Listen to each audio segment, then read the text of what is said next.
Hello guys, welcome to Code Sense. So guys, इस video में मैं आपको बताने वाला हूं कि एपीआई नोड.जेएस के अंदर कैसे बनाते हैं। अगर आप एक बिगनर हैं और आपको नोड.जेएस के बारे में कुछ भी नहीं पता तो आप ये वीडियो को पूरा देखो, आपको पूरी तरह से समझ में आएगा कि एपीआई क्या होती है और उसको कैसे क्रिएट करते हैं। और इस वीडियो में मैं ये भी बताऊंगा कि एपीआई के अंदर सारी रिक्वेस्ट को कैसे हैंडल करना है, जैसे गेट रिक्वेस्ट, पोस्ट रिक्वेस्ट, ये बेसिक रिक्वेस्ट है। और एरर्स को कैसे हैंडल करना है ये भी बताने वाला हूँ मैं। तो बिना कोई देरी के चलो अब स्टार्ट करते हैं।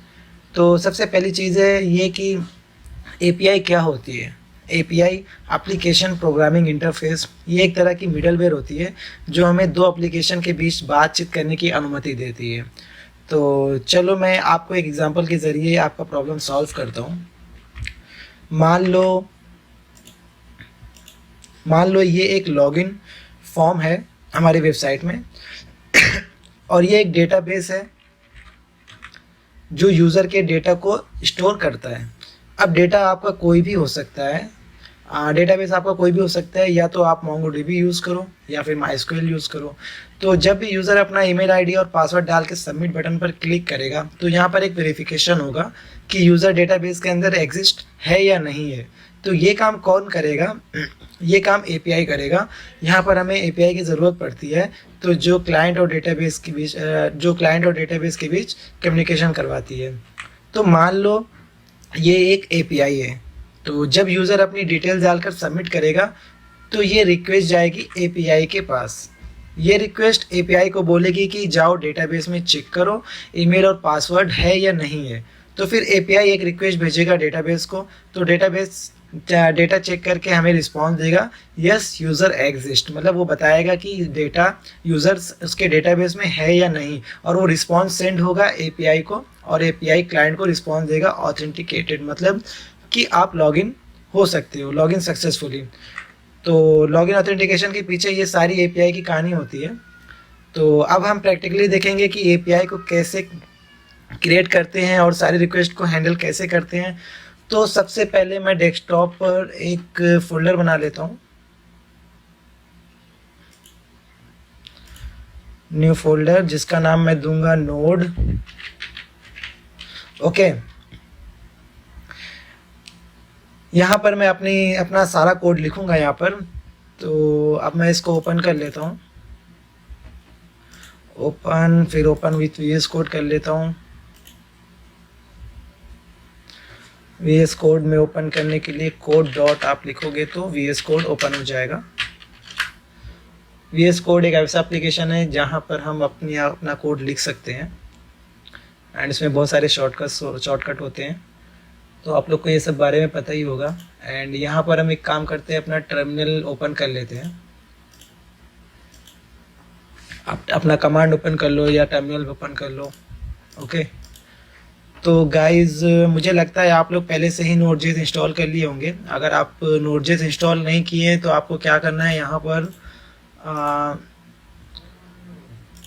पर आपको नोड.जेएस सर्च करना है।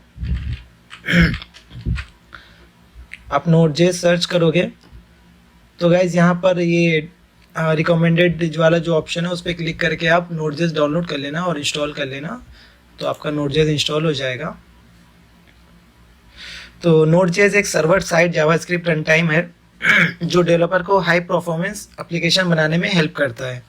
तो सबसे पहली चीज़, नोड.जेएस ऐप को चलाने के लिए आपको एक पैकेज डॉट जेसन फाइल की ज़रूरत पड़ेगी जो हम जनरेट करेंगे npm init। ओके, इस पर क्लिक करोगे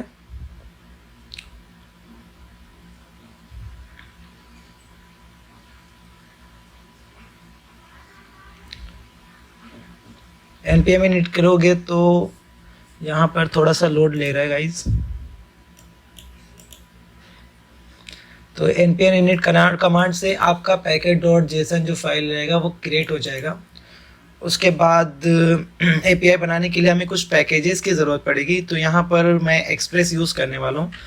देखिए हमारा npm init कमांड चल गया। यहाँ पे package name, node, version, description, entry point, test command, git repository, keywords, author, license, आप सारी डिटेल्स डाल के सबमिट करोगे तो आपका यहाँ पर गाइस देखिए नोड.जेएस के अंदर एक पैकेज डॉट जेसन की फाइल बन जाएगी जिसके अंदर सारी डिटेल्स आ जाएगी यहाँ पर। तो सबसे पहली चीज़ हमें अब एपीआई बनाने के लिए हमें क्या करना पड़ेगा, हमें पैकेजेस की ज़रूरत पड़ेगी। तो यहाँ पर हम क्या करेंगे, सॉरी, यहाँ पर npm इंस्टॉल एक्सप्रेस, ठीक है, एक्सप्रेस की ज़रूरत पड़ेगी हमें। तो एक्सप्रेस क्या है गाइस, एक्सप्रेस एक फ्रेमवर्क है नोड का, जिसकी हेल्प से हम क्या करेंगे, एपीआई क्रिएट करेंगे। और इसके अलावा हम इंस्टॉल करेंगे नोडमॉन।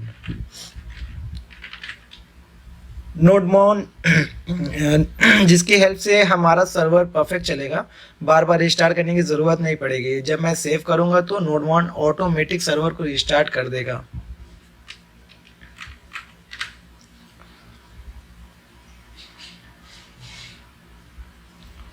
ऑटोमेटिक आपका सर्वर रिस्टार्ट हो जाएगा, तो हमें बार बार कमांड करवाने की ज़रूरत नहीं पड़ेगी।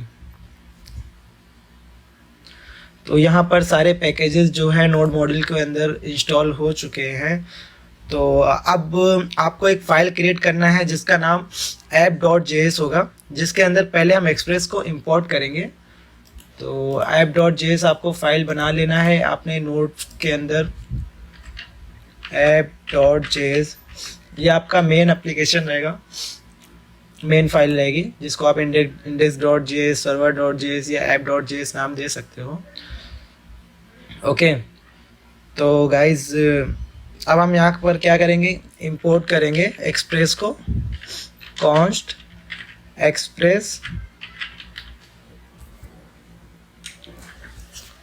Express sorry,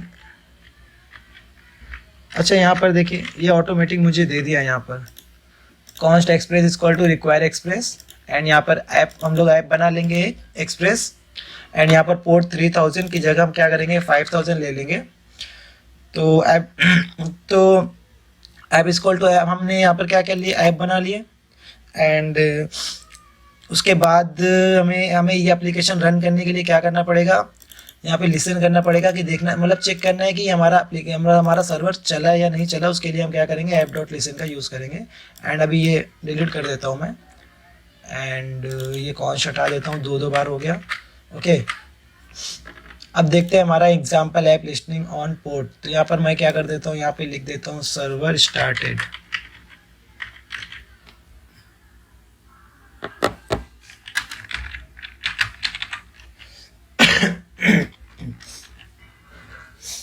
server started. अब यहाँ पर क्या करना है गाइस, हमें चेक करना है कि हमारा सर्वर स्टार्ट हुआ है या नहीं हुआ है। तो हम यहाँ पर क्या करेंगे, नोड के अंदर, जो हमारा नोड है टर्मिनल के अंदर, हम क्या करेंगे, npm स्टार्ट करेंगे। npm स्टार्ट कमांड करके हम क्या करेंगे, हमारा सर्वर स्टार्ट करेंगे। तो गाइज यहाँ पर एक एरर आ रहा है, मिसिंग स्क्रिप्ट स्टार्ट। तो यहाँ पैकेज.json के अंदर कोई स्क्रिप्ट नहीं है स्टार्ट की, तो हम यहाँ पर स्क्रिप्ट ऐड करेंगे, स्टार्ट। एंड स्टार्ट में क्या होगा, नोडमॉन चलेगा। नोडमॉन में क्या चलेगा, हमारा app.js। तो जब अभी हम npm स्टार्ट करेंगे तो हमारा नोडमॉन के थ्रू हमारा app.js सर्वर चालू हो जाएगा। एंड जब भी हम सेव करेंगे तो हमारा सर्वर ऑटोमेटिकली रीस्टार्ट हो जाएगा, हमें बार बार npm स्टार्ट करने की ज़रूरत नहीं पड़ेगी। एंड यहाँ पे मैं सेव करता हूँ। सेव करने के बाद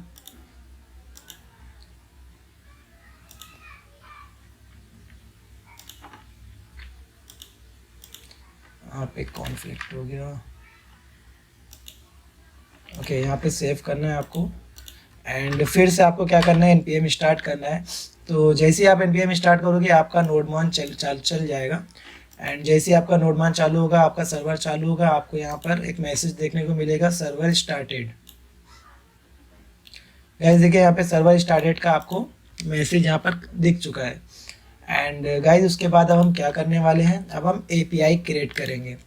तो API क्रिएट करने के लिए यहाँ पर बहुत सारी रिक्वेस्ट है, बहुत सारे अलग अलग टाइप की रिक्वेस्ट है। तो जैसे गेट है, पुट है, डिलीट है, एंड अपडेट है। तो गाइज ये सारी रिक्वेस्ट आपको बताने वाला नहीं हूँ, मैं आपको सिर्फ बेसिक जो रिक्वेस्ट है गेट और पोस्ट वो बताऊँगा मैं।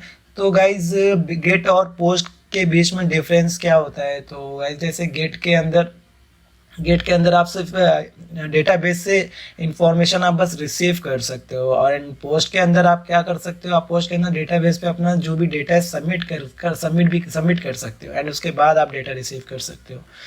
तो ये दोनों डिफरेंस है। तो गाइज अभी हम क्या करेंगे, यहाँ पर हम पोस्ट मेथड यूज़ करेंगे। तो पोस्ट मेथड यूज़ करने के लिए हमें क्या करना पड़ेगा, ऐप डॉट पोस्ट। तो अभी हम एपीआई क्रिएट कर रहे हैं। तो एपीआई क्रिएट करने का जो तरीका है ये है app dot post, and then जो पहला पैरामीटर रहेगा वो रहेगा यूआरएल, एंड दूसरा जो रहेगा वो कॉल बैक रहेगा, जिसके अंदर रिक्वेस्ट एंड रिस्पॉन्स। उसके बाद एरो फंक्शन,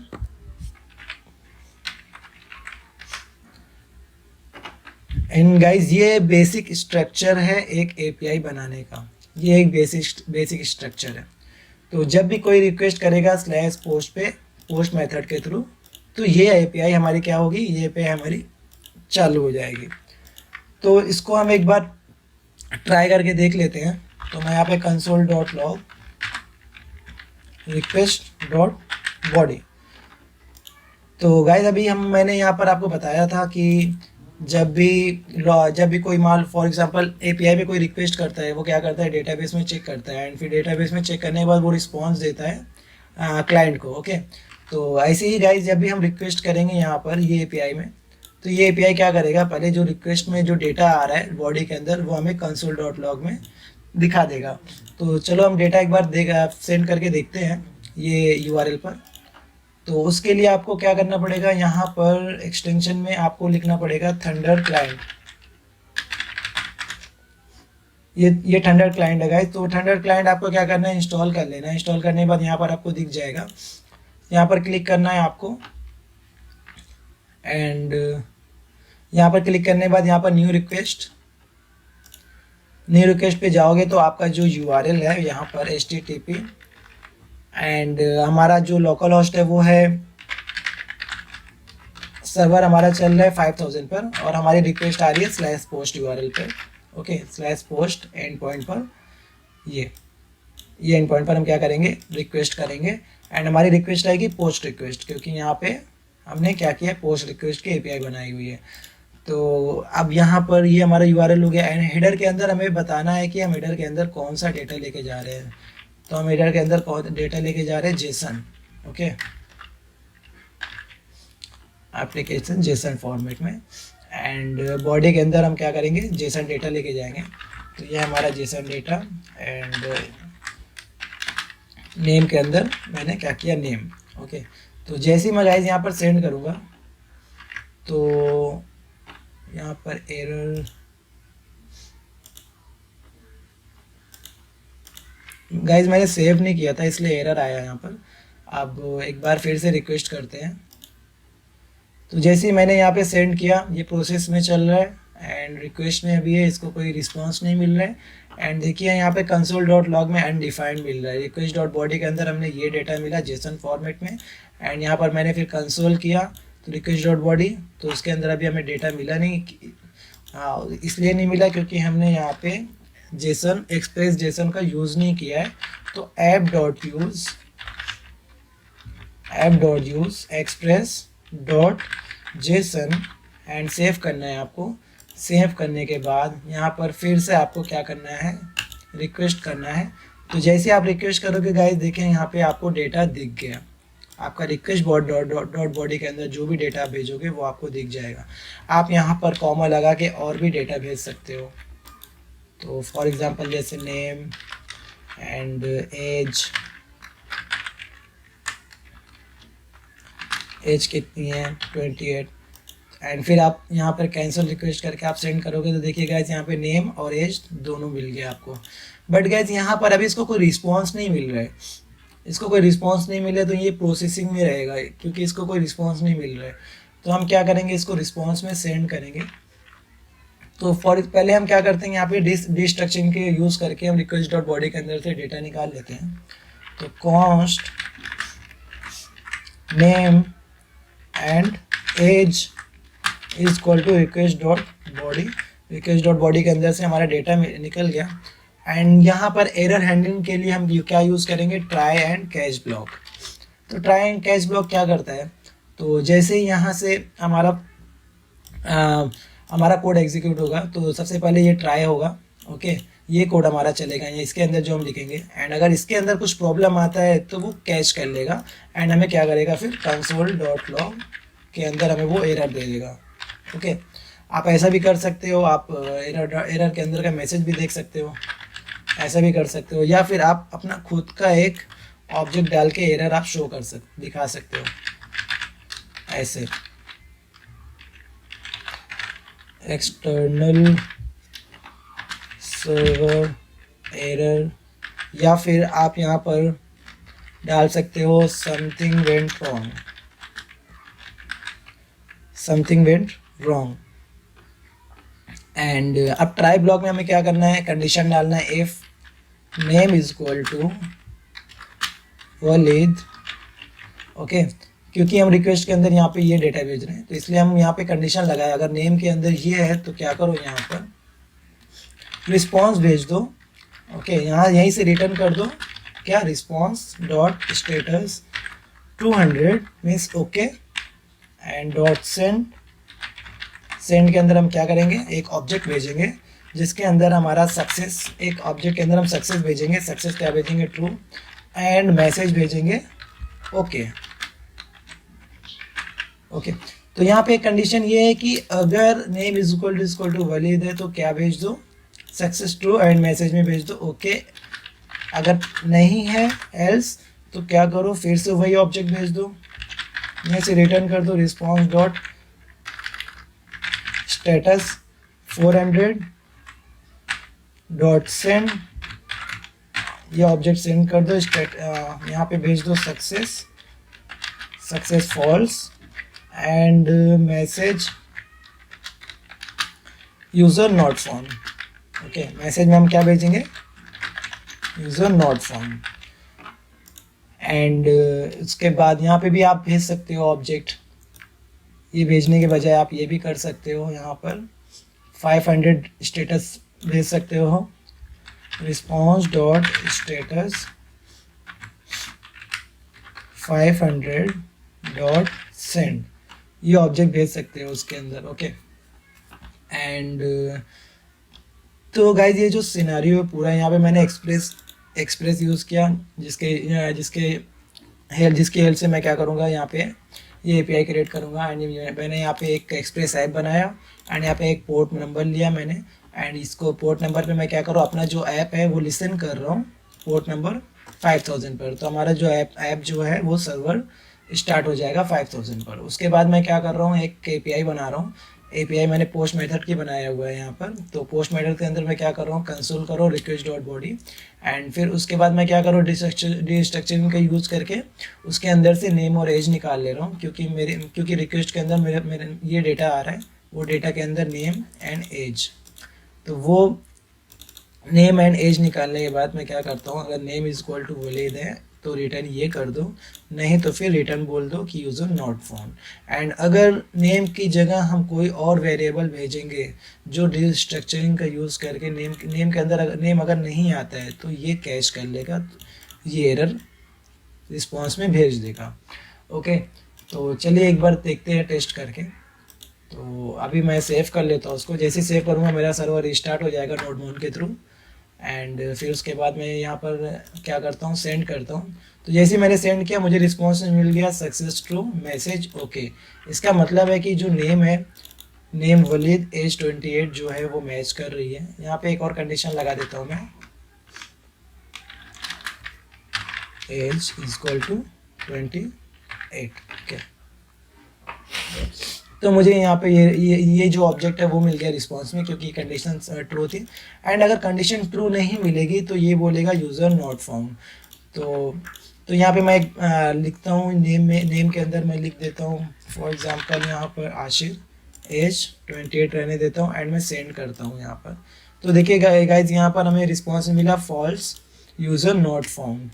तो यहाँ पे आप देख सकते हो नेम के अंदर वलीद है, बिकॉज हमने बॉडी के अंदर हम नेम के अंदर क्या भेजे थे, आशिर, इसलिए वो मैच नहीं हुआ। यहीं पर ही कंडीशन जो हो गई फॉल्स हो गई, इसके लिए हमें रिस्पॉन्स में क्या मिला, यूज़र नॉट फाउंड। ओके, तो गाइज यही है एक बेसिक स्ट्रक्चर एपीआई का, जिसके अंदर आप कंडीशन लगा के आप रिस्पॉन्स भेज सकते हो। एंड गाइज हम क्या करेंगे, यहीं पर ही हम डेटाबेस के अंदर, यहीं पर हम डेटाबेस क्रिएट करेंगे एंड डेटाबेस में सेव करेंगे।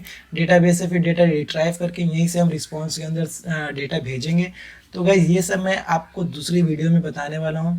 तो जो हमारा ये यहाँ से हम जो रिक्वेस्ट भेज रहे हैं, इसके लिए हम क्या करेंगे, एक क्लाइंट साइड टेक्नोलॉजी यूज़ करेंगे जिसके अंदर हम रिएक्ट यूज़ करने वाले हैं।